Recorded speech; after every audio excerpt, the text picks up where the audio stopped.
Il existe une dimension du royaume que beaucoup admirent sans jamais y entrer, celle de l'onction. Tu peux prier, jeûner, servir, mais sans l'onction, tout reste humain. Car ce n'est pas la parole de l'homme qui change les vies, c'est la présence de Dieu dans cette parole.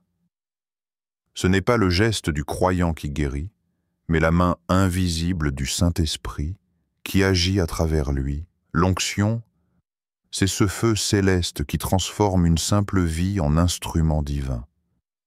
C'est cette marque spirituelle qui fait qu'un mot devient lumière, qu'une prière devient miracle, qu'un cœur ordinaire devient un canal de gloire. Quand l'onction descend, le naturel rencontre le surnaturel, et les impossibilités se mettent à plier devant la puissance de Dieu. Mais peu savent ce que c'est réellement. Certains la désirent, d'autres la craignent, et beaucoup la confondent. Pourtant, la vérité est simple. Dieu veut que tu sois oint, pas demain, pas un jour, mais maintenant. Car il cherche des hommes et des femmes à travers qui son esprit pourra se manifester avec puissance. Et si tu lis ceci, c'est que le ciel t'appelle à entrer dans cette dimension. 1. La définition et la réalité de l'onction. Version courte. L'onction, ce n'est pas une émotion, ni une énergie spirituelle. C'est la présence vivante et agissante du Saint-Esprit dans la vie d'un homme ou d'une femme. Quand l'onction descend, tout change. Les mots deviennent des armes, la prière devient feu, la faiblesse devient puissance. L'onction, c'est Dieu lui-même qui agit à travers toi. C'est son souffle qui habite ta voix, ses mains qui se meuvent à travers les tiennes, sa lumière qui jaillit de ton être. Jésus a dit, « L'Esprit du Seigneur est sur moi, parce qu'il m'a oint. » Luc 4, 18. Ce n'était pas un titre, mais une réalité. Être oint, c'est être habilité par Dieu pour accomplir ce que l'homme seul ne peut pas faire. Et cette onction n'est pas réservée à une élite. Elle est le droit de tout enfant de Dieu rempli du Saint-Esprit. Mais souviens-toi, l'onction ne vient pas pour t'élever, mais pour glorifier Dieu. Elle ne repose pas sur le talent, mais sur la communion. Plus tu demeures dans sa présence, plus son huile coule sur ta vie. Et quand tu deviens un avec lui, ce n'est plus toi qui agis. C'est le ciel qui agit à travers toi. 2. L'origine biblique de l'onction. Avant de comprendre ce que l'onction fait, il faut d'abord comprendre d'où elle vient. L'onction n'a pas été inventée par l'homme. Elle est née dans le cœur même de Dieu. Dès les premières pages de la Bible, on voit un Dieu qui choisit, qui sépare, qui consacre. Ce mouvement de mise à part, cette marque divine qui distingue une personne pour une mission particulière, c'est cela, l'essence de l'onction. Dans l'Ancien Testament, l'onction était une huile sainte, fabriquée selon des instructions précises données à Moïse. Elle contenait 5 ingrédients, symboles de la perfection et de la grâce, et devait être utilisée uniquement pour oindre les serviteurs de Dieu, les prêtres, les rois et les prophètes. Quand l'huile coulait sur la tête d'un homme, elle ne représentait pas seulement une cérémonie religieuse. Elle proclamait une réalité spirituelle. Cet homme appartenait désormais à Dieu. Regarde David, jeune berger méconnu de tous, méprisé par sa propre famille. Mais le jour où Samuel verse l'huile sur sa tête, le ciel l'identifie comme roi. Le texte dit « L'Esprit de l'Éternel saisit David à partir de ce jour-là. » Tu vois? L'huile est un signe visible, mais l'Esprit est la réalité invisible. L'onction n'est pas un acte symbolique, c'est une transmission. une communication entre le trône de Dieu et la terre, entre le ciel et l'homme. Chaque fois qu'un homme était oint, il recevait une portion d'autorité divine. Quand Moïse oignait Aaron, Dieu le revêtait de la capacité de servir comme prêtre. Quand Élie oignait Élisée, le manteau de puissance passait d'une génération à l'autre. Quand Samuel oignait Saül, le timide devenait chef, le simple devenait puissant. L'onction marquait la transition d'un état naturel à une position surnaturelle. Mais attention, l'huile n'était pas magique.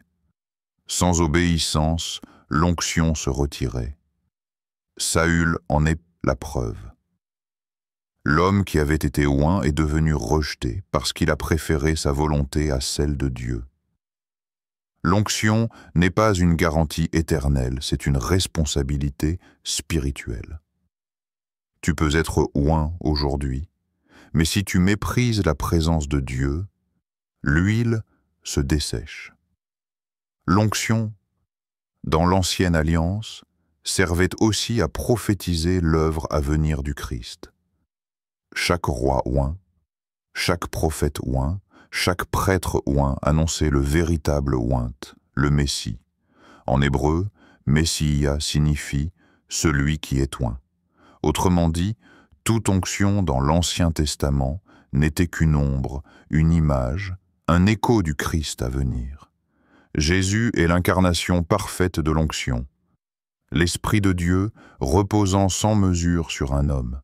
C'est pourquoi, quand il déclare dans la synagogue « L'Esprit du Seigneur est sur moi parce qu'il m'a oint », il révèle au monde que le mystère ancien a trouvé son accomplissement. En lui, le symbole devient réalité. En lui, l'huile devient puissance. En lui, la distance entre le ciel et la terre s'efface. Et comprends bien ceci. L'onction n'a jamais été un luxe réservé à une élite. Elle a toujours été le moyen par lequel Dieu marque ceux qu'il envoie. Quand Dieu t'appelle, il t'équipe. Quand il t'envoie, il te revêt. Quand il te confie une mission, il te donne l'huile pour l'accomplir. Tu ne peux pas faire l'œuvre de Dieu sans la présence de Dieu. Aujourd'hui encore, l'onction est ce sceau invisible qui dit au monde « Celui-ci n'agit pas par sa force, mais par mon esprit ». Elle est le langage de Dieu sur la vie d'un homme. Elle ne se voit pas toujours, mais elle se ressent, elle se reconnaît, elle se manifeste. Et ceux qui portent cette onction savent, rien de ce qu'ils font n'est d'eux-mêmes. Ils sont des vases, des instruments, des canaux par lesquels la puissance de Dieu s'écoule. Voilà pourquoi tu ne dois jamais banaliser l'onction. Ce n'est pas une option, c'est une nécessité. C'est le souffle même de Dieu sur ta mission, et celui qui marche avec elle ne marche jamais seul. 3. L'évolution de l'onction dans le Nouveau Testament. Avec Jésus-Christ, un changement radical s'est produit dans l'histoire spirituelle de l'humanité. Ce que l'onction signifiait autrefois, être mis à part pour un temps, pour une tâche, devient désormais une habitation permanente du Saint-Esprit. Là où l'huile coulait sur la tête, maintenant le feu descend dans le cœur. Ce que les prophètes pressentaient, ce que les prêtres symbolisaient, Jésus l'a rendu accessible à tous. Avant la croix, l'onction était réservée à quelques-uns. Après la croix, elle est ouverte à tous ceux qui croient, car à la Pentecôte, Dieu a versé son esprit non pas sur une élite, mais sur des hommes et des femmes ordinaires. C'est là que la prophétie de Joël s'est accomplie. Je répandrai mon esprit sur toute chair. Vos fils et vos filles prophétiseront. Ce jour-là, le ciel s'est démocratisé. L'onction n'est plus un privilège, mais un héritage. Ce qui coulait sur la tête des rois coule maintenant sur chaque croyant qui aime Jésus. Et c'est là le grand mystère du Nouveau Testament. Tu n'as plus besoin d'un titre pour être ointe. Tu n'as pas besoin d'un autel public, car ton cœur est devenu l'autel. Tu n'as pas besoin qu'un prophète vienne verser l'huile, car le Saint-Esprit t'a déjà oint de sa présence. La Bible dit « Et vous avez reçu l'onction de la part du Saint, et tous, vous avez de la connaissance. » 1 Jean 2,20. Autrement dit, tout croyant né de nouveau porte en lui une mesure de cette onction. Mais attention, l'universalité de l'onction ne signifie pas uniformité. Nous sommes tous oints, mais pas de la même manière. Chaque cœur est un récipient différent. L'Esprit coule en fonction de ta foi, de ton obéissance et de ton appel. Ce que Dieu dépose sur toi n'est pas ce qu'il dépose sur ton frère. Et c'est cela la beauté du corps de Christ. Une seule onction, mais des expressions multiples. L'onction du Nouveau Testament n'est plus une visite, c'est une habitation. Le Saint-Esprit ne vient plus de temps en temps, il demeure en toi. Tu n'es pas seulement porteur d'une onction, tu es le temple où l'onction réside. Et quand tu marches dans la conscience de cette vérité, tu deviens dangereux pour les ténèbres. Parce que tu ne cherches plus Dieu comme quelqu'un de lointain. Tu manifestes celui qui vit déjà en toi. C'est pourquoi Jésus a dit « Celui qui croit en moi fera aussi les œuvres que je fais, et il en fera de plus grandes encore. » Comment? Par la même onction qui reposait sur lui. Ce n'est pas une autre puissance, ni un autre esprit. C'est le même feu, transmis d'un fils à des fils. L'onction du Nouveau Testament n'est plus le signe d'une caste spirituelle, mais la marque d'une communion continue. Elle t'équipe non seulement pour le ministère, mais pour chaque domaine de ta vie. Ton travail, ta famille, tes combats. Elle fait de ta vie ordinaire un lieu de manifestation divine. Et voici la clé. Plus tu demeures dans le Christ, plus l'onction se manifeste naturellement. Tu n'as pas besoin de la provoquer, tu as besoin de la protéger. Protéger ton autel, garder ton feu, entretenir ta flamme. Car dans cette alliance nouvelle, l'onction n'est plus un privilège, mais une responsabilité.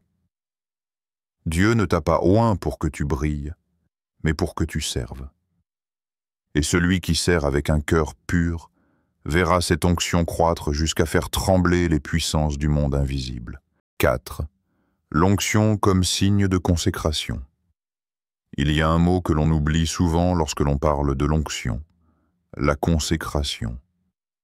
Car il n'existe pas d'onction véritable sans séparation, ni de puissance authentique sans sanctification.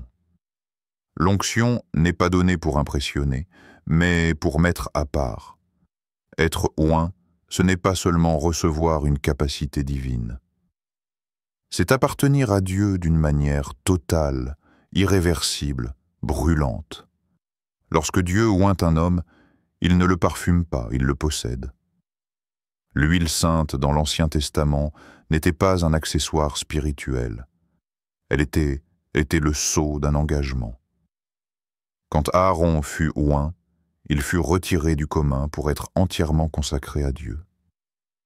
Chaque goutte d'huile sur sa tête proclamait « Cet homme ne s'appartient plus. Il est mis à part pour le service du Très-Haut. » C'est cela, la vraie onction, une appartenance sacrée. Trop de personnes veulent krlin, la gloire de l'onction, sans le prix de la consécration. Elles désirent en la puissance de Dieu, mais pas sa discipline. Elles veulent porter la gloire, mais refusent d'être brisées. Mais souviens-toi, l'huile ne coule jamais sur l'orgueil. Avant que Dieu ne verse son huile, il t'amène toujours à l'autel. Il te dépouille, il te sépare, il te purifie. Parce que l'onction n'est pas pour les ambitieux, elle est pour les morts, ceux qui ont renoncé à eux-mêmes. Quand Dieu te consacre, il te cache d'abord. Il te retire des regards pour te former dans le secret. Avant que David ne porte la couronne, il a porté l'onction dans les champs. L'huile coulait déjà sur lui, mais il devait d'abord apprendre à servir, à attendre, à obéir. Ne méprise jamais la saison de préparation, car c'est là que Dieu purifie ton vase pour que l'huile puisse demeurer. Être oint, c'est vivre avec la conscience que ta vie n'est plus la tienne. C'est dire « Seigneur, je renonce à mes ambitions, à mes désirs, à mes plans pour marcher dans les tiens. » C'est vivre comme un instrument sur l'autel, disponible pour chaque souffle de l'esprit. Voilà pourquoi beaucoup perdent. L'onction. Ils ont oublié qu'elle est le fruit de la consécration, pas le trophée du succès. L'onction est sacrée. Dans l'Ancien Testament, Dieu interdisait de la reproduire à des fins personnelles. C'était une offense grave de copier l'huile ou de la verser sur quelqu'un qui n'était pas consacré. Cela signifiait « on ne peut pas imiter ce que seul Dieu confère ». Aujourd'hui encore, on peut imiter le style, les mots, les gestes, mais jamais l'huile. Parce que l'huile ne vient pas de la chair, elle vient du ciel. Quand tu choisis la sanctification, tu deviens un réservoir d'huile. La consécration attire la présence. Plus tu te sépares du monde, plus Dieu t'unit à lui. Et c'est cette union qui fait couler l'onction. Elle ne se trouve pas dans les foules, mais dans le secret. Elle ne jaillit pas de l'agitation, mais du silence de la chambre fermée. Là où ton cœur brûle d'un seul désir, plaire à Dieu, comprends ceci. Tu n'as pas été oint pour être célèbre, tu as été oint pour être utile. L'huile sur ta tête est une responsabilité. Dieu te consacre pour accomplir une mission précise. Et tant que tu restes fidèle à ton appel, l'huile ne manquera jamais. Mais le jour où tu abandonnes ton autel, l'huile commence à sécher. L'onction ne fait que reposer sur ceux qui ont choisi la croix. Si tu veux plus d'huile, donne plus de toi. Plus tu meurs à toi-même, plus le Saint-Esprit prend vie en toi. Et quand tu comprends cela, tu réalises que la consécration n'est pas une perte, c'est une alliance. L'huile coule là où le feu brûle, et c'est le feu de ton amour pour Dieu qui garde ton vase plein. 5. L'unicité et la diversité de l'onction. Il n'y a qu'une seule onction, mais elle se manifeste de 1000 façons. Le même esprit qui agit en toi agit aussi dans ton frère, mais selon un dessein différent. Car Dieu n'a pas créé des copies, il a formé des expressions. Et l'onction ne change pas qui tu es. Elle révèle ce que Dieu a placé en toi depuis l'éternité. Souvent, les croyants se comparent en « Pourquoi Dieu agit ainsi à travers lui et pas à travers moi ?» Mais l'esprit ne se mesure pas, il se manifeste. Ton appel est unique, ton canal est unique, ton huile coule différemment.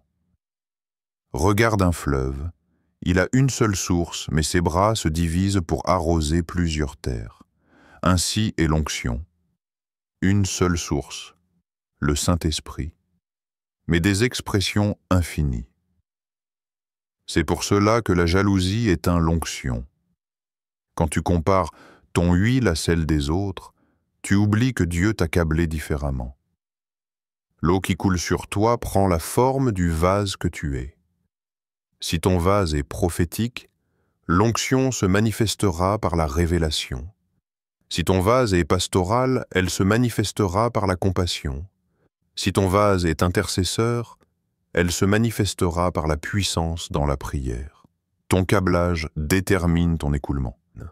L'apôtre Paul dit « Il y a diversité de dons, mais le même esprit. » C'est cela la clé, un seul esprit, des expressions multiples. Tu n'as pas besoin de ressembler à quelqu'un d'autre pour être oint. Tu n'as pas besoin d'imiter les gestes, la voix ou le style d'un autre ministre. Dieu ne veut pas des copies, il veut des canaux purs. Et la puissance coule là où l'identité est acceptée. Ton unicité est ton autel. L'onction se manifeste avec force quand tu marches dans ce que tu es réellement. Dieu ne bénit pas la contrefaçon spirituelle, il bénit l'authenticité. C'est pour cela que Jésus n'a jamais essayé de ressembler à un prophète avant lui. Il a marché dans son appel, et l'onction a suivi son obéissance. Plus tu restes fidèle à la manière dont Dieu t'a formé, plus l'huile coule librement. Mais si tu refuses ton câblage, tu te fermes toi-même la porte de ta grâce. Accepte qui tu es et embrasse ton appel. Ne rejette pas ce que Dieu a mis en toi sous prétexte que cela ne ressemble pas aux autres. Parce que c'est dans ta différence que se cache ta puissance. Comprends ceci.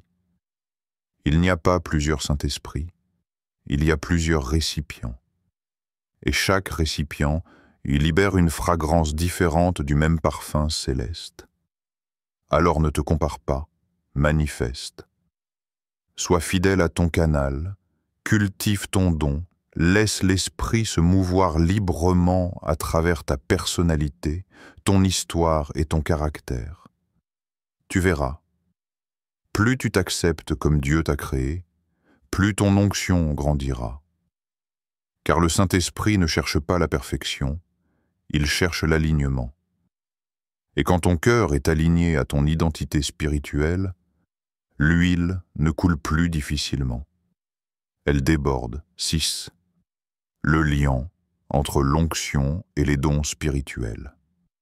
L'onction et les dons sont comme deux rivières qui se rejoignent dans un même lit. Le Saint-Esprit. Les dons manifestent ce que l'onction alimente. L'onction, c'est la puissance. Les dons, ce sont les canaux. Sans onction, les dons sont stériles. Sans dons, l'onction ne trouve pas d'expression. Dieu n'oindra jamais quelque chose qu'il n'a pas d'abord formé. C'est pourquoi chaque don spirituel est une porte d'expression de ton onction. Tu peux avoir la même huile que ton frère, mais pas la même mission. L'un guérit, l'autre enseigne, un autre prophétise, mais derrière ces différences, la même puissance agit. Quand Paul dit « aspirez aux dons les meilleurs », il ne parle pas de compétition spirituelle. Il dit « aspirez à ce que Dieu a préparé pour vous selon votre appel ». Le meilleur don pour toi, c'est celui qui accorde ta fonction à ton onction. Autrement dit, là où Dieu t'a placé, il verse une grâce spécifique pour que tu sois efficace. L'onction amplifie ton don. Elle rend le naturel surnaturel. Tu peux être un enseignant ordinaire, mais quand l'huile coule, ta parole devient flamme. Tu peux être un chanteur quelconque, mais quand l'onction descend, les cieux s'ouvrent. Tu peux prier comme tout le monde, mais sous l'onction, les chaînes tombent et les cœurs se repentent. Voilà la différence. Le don agit, mais l'onction impacte. Ne cherche pas les dons pour être vus. Cherche l'onction pour être utile, car le Saint-Esprit n'équipe jamais un cœur qui veut briller, mais un cœur qui veut servir. Quand ton objectif devient la gloire de Dieu, l'huile trouve naturellement ses canaux. Et tu découvriras que ton don est une réponse à un besoin du ciel sur la terre. Le don révèle ton rôle. L'onction révèle ton origine. Le don t'identifie dans le corps. L'onction t'unit à la tête, qui est Christ. Et quand les deux travaillent ensemble, le royaume avance avec puissance. Mais attention, les dons peuvent opérer sans maturité, l'onction, non. C'est pourquoi Dieu forme ton caractère avant de multiplier ton huile. Car l'huile sur une nature instable devient un danger. Avant de t'élever, Dieu te brise, te purifie, te forme. Parce que l'onction repose sur le caractère, pas sur la performance. Ne méprise pas ton don, mais ne l'idolâtre pas non plus. Cherche plutôt la présence qui l'alimente. Tu verras, plus tu demeures dans la présence, plus ton don s'élargit, plus ta voix porte, plus ton influence s'étend, non par stratégie, mais par débordement. Souviens-toi, l'onction n'est pas un supplément à ton don, elle en est le souffle. C'est elle qui donne vie, puissance, autorité et impact à ce que tu fais. Et quand tes dons sont unis à ton onction, ton ministère devient une arme redoutable entre les mains de Dieu. Car les dons manifestent ce que l'huile a allumé. 7. Le secret pour marcher dans l'onction. L'onction n'est pas un événement, c'est une marche. Ce n'est pas une expérience passagère, mais un style de vie, une communion continue avec le Saint-Esprit. Beaucoup l'ont goûté un jour, mais peu demeurent dedans, car ils n'ont pas compris que l'onction n'est pas donnée pour un moment d'émotion, mais pour une vie de relation. Écoute ceci, celui qui demeure en moi et en qui je demeure porte beaucoup de fruits, car sans moi vous ne pouvez rien faire. Jean 15, 5. Voilà la clé. L'onction ne vient pas de ton talent, de ton charisme ou de ta discipline spirituelle. Elle vient de ta demeure. Celui qui apprend à demeurer dans la présence de Dieu, devient un porteur d'huile, car le Saint-Esprit ne verse pas son onction sur les passants, mais sur les habitants. Tu veux marcher dans l'onction? Alors, cesse de visiter Dieu, habite avec lui. Ne viens pas dans sa présence comme un invité, mais comme un fils. Apprends à bâtir un autel permanent, un lieu de feu dans ton cœur. Car l'onction coule toujours de l'autel vers la vie. Et là où le feu brûle continuellement, l'huile ne s'éteint jamais. Marcher dans l'onction, c'est vivre en obéissance. Chaque instruction divine est une porte d'huile. Plus tu obéis, plus le ciel te fait confiance. L'onction augmente avec la fidélité. Dieu ne verse pas plus d'huile sur ceux qui demandent, mais sur ceux qui obéissent. Il cherche des cœurs soumis, des esprits malléables, des vies totalement disponibles. Tu veux plus d'onction? Alors apprends à dire « Oui, Seigneur », avant même de savoir où il t'envoie. L'onction n'est pas pour les indécis, mais pour les obéissants. C'est pourquoi certains ont été oints, mais ne marchent plus dans la puissance. Ils ont arrêté de dire « oui ». L'Esprit s'est retiré non pas parce qu'ils ont péché, mais parce qu'ils ont résisté. La marche dans l'onction demande aussi la pureté. L'huile du ciel ne repose pas sur un vase souillé. Si tu veux que le Saint-Esprit se manifeste, garde ton cœur pur. Ne permets pas à la rancune, à la convoitise ou à la colère d'habiter ton âme. L'onction fuit les cœurs impurs comme l'eau fuit le feu. Sois un vase d'honneur. Entretiens ton cœur plus que ton image, ton autel plus que ton apparence. Car Dieu ne verse pas son huile sur des têtes maquillées de religiosité, mais sur des fronts marqués par la prière. Marcher dans l'onction, c'est aussi savoir dépendre. Tant que tu crois pouvoir tout faire par toi-même, le ciel reste silencieux. Mais quand tu t'humilies, quand tu reconnais « Seigneur, sans toi je ne peux rien », alors la puissance descend. L'onction coule toujours dans la vallée de l'humilité, jamais sur la montagne de l'orgueil. C'est pourquoi les grands de Dieu sont souvent les plus brisés. Ils ont compris que l'onction ne repose pas sur la force humaine, mais sur la faiblesse offerte à Dieu. Ce n'est pas ton charisme qui brise le joug, c'est l'onction. Ce n'est pas ton intelligence qui ouvre les portes, c'est l'onction. Ce n'est pas ta stratégie qui délivre les captifs, c'est l'onction. Tu peux avoir des dons, des mots, des talents, mais sans l'huile, tout reste sec. Alors, choisis de demeurer. Ne cours plus après la sensation, cours après la présence. L'onction n'est pas un feu d'artifice, c'est une flamme constante. Et plus tu apprends à marcher dans la douceur du Saint-Esprit, plus tu deviendras un canal de sa puissance. Chaque parole que tu diras portera une charge spirituelle. Chaque prière que tu feras laissera une trace éternelle. Car celui qui marche dans l'onction ne parle plus de Dieu. Dieu parle à travers lui.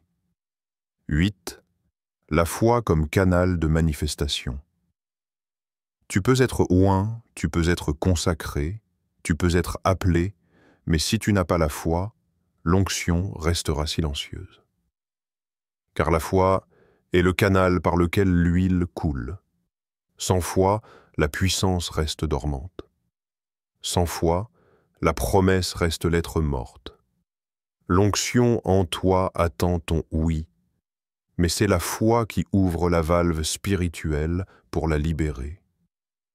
La foi, c'est la main qui tourne le robinet du surnaturel.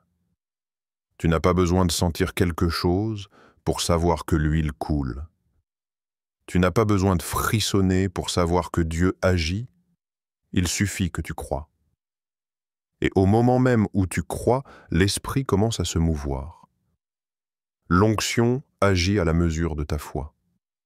C'est pourquoi Jésus disait « Qu'il te soit fait selon ta foi ». Même lui, le Fils de Dieu, oint sans mesure, ne pouvait agir là où il n'y avait pas de foi. La foi attire l'onction comme un aimant attire le fer.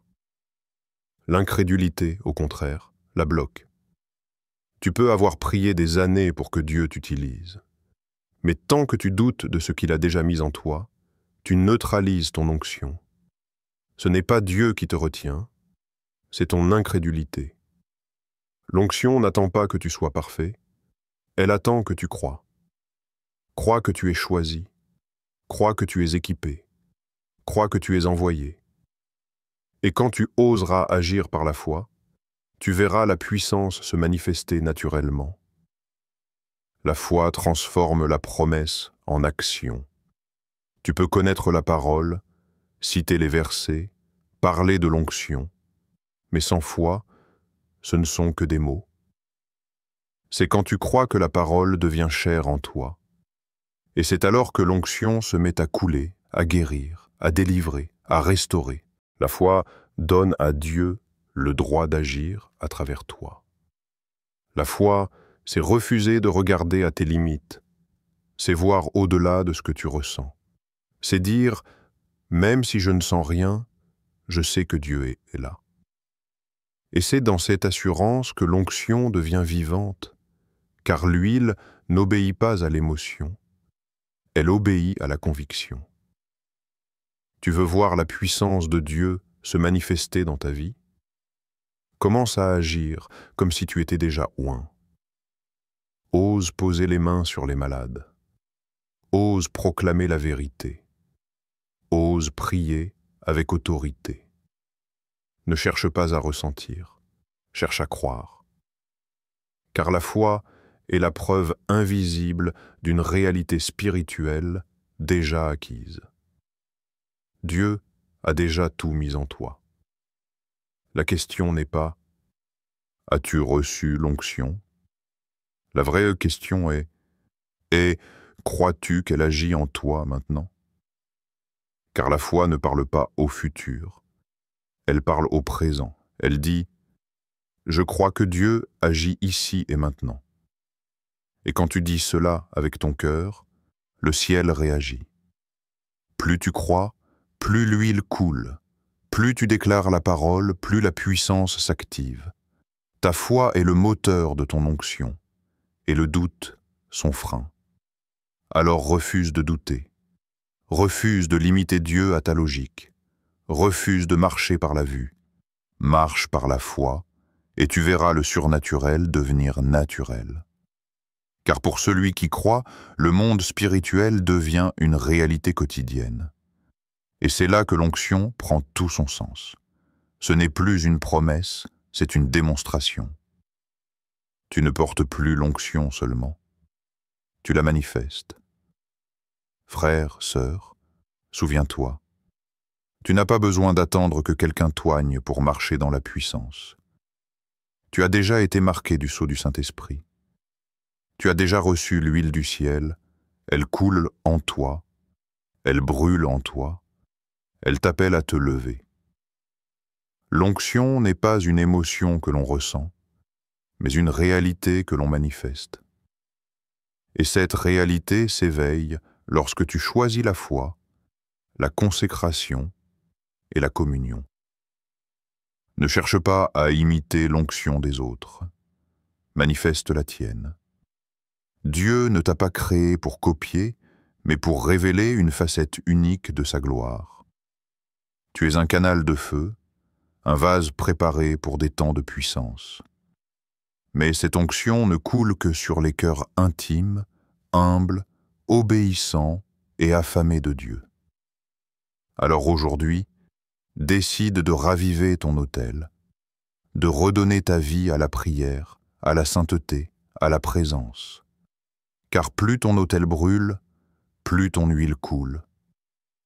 Et si ce message a parlé à ton cœur, ne pars pas sans agir. Abonne-toi dès maintenant, car ici, nous nourrissons ta foi, nous éveillons ton esprit et nous rallumons le feu de Dieu en toi. Partage cette parole à quelqu'un qui a soif du Saint-Esprit. Car le temps est venu. Dieu cherche des hommes et des femmes oints, remplis de sa gloire, prêts à faire trembler les ténèbres. Sois de cela. Sois oint, soit lumière, soit feu.